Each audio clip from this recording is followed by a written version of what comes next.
Alaya Reed. Written by Arthur Rumrill. December 2025.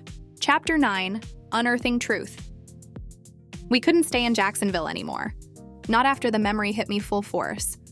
Not after I understood why Scarlett had really cut those brake lines. The evidence, the hard proof I'd hidden, was still in LA, in the mansion. In a safe I hadn't opened since the night I decided to take her down. We booked the first flight out. You held my hand the whole way, my small fingers laced tight with yours.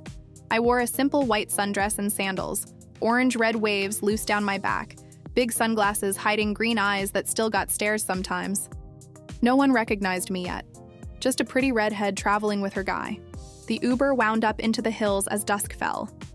My heart, if it still beat, would have been pounding.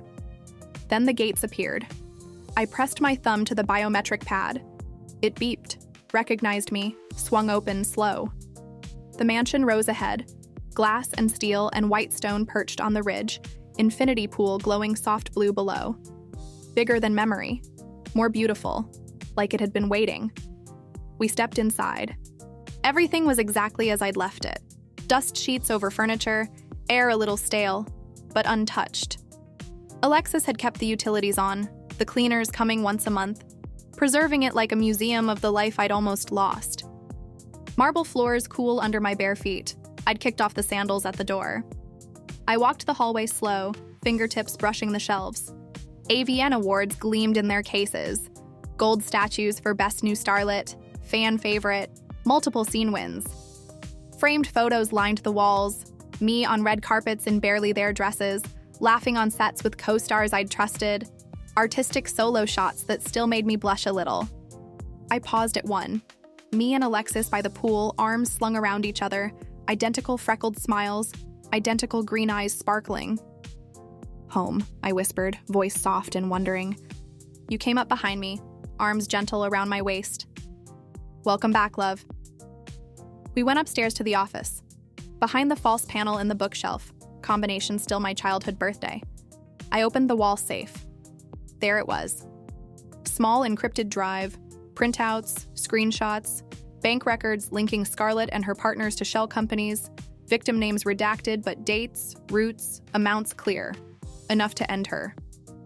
I sat at the desk, plugged the drive into my internal port, direct link you'd built, and scanned it all. Intact. Perfect. Then I made the call. FBI tip line. Anonymous at first.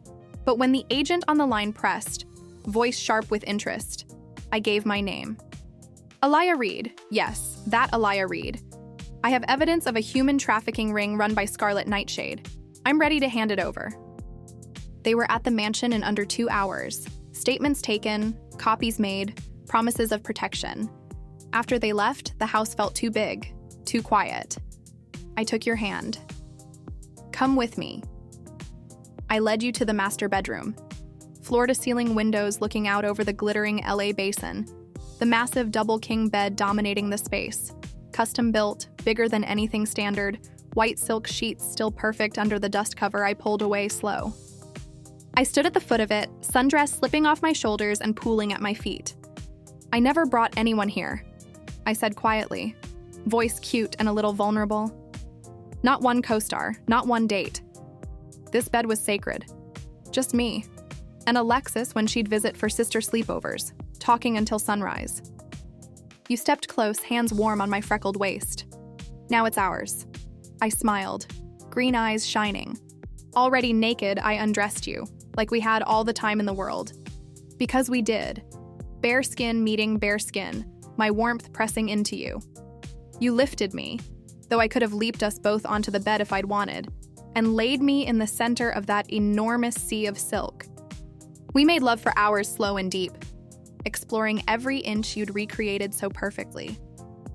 My body responding with perfect sensitivity, sensors singing, lubrication gentle and ready, inner walls tightening with deliberate waves that pulled soft groans from you. I rode you at one point, orange-red hair cascading down my back, green eyes locked on yours, hips rolling with control no human body could match. When I came, it was with my face buried in your neck, sweet cries muffled against your skin, body trembling with amplified pleasure that rolled on and on. You followed right after, arms tight around me like you'd never let go. Afterward, we lay tangled in the middle, barely using half the bed, my head on your chest, breathing gentle and steady, warmth radiating into you. I traced lazy circles over your heart. This bed, I whispered. This house. It's really mine again. Ours. You kissed my forehead. Ours, love. Forever. Outside, Los Angeles sparkled below us like it was celebrating too. Inside, in the bed that had waited 4 long years, I finally felt completely home.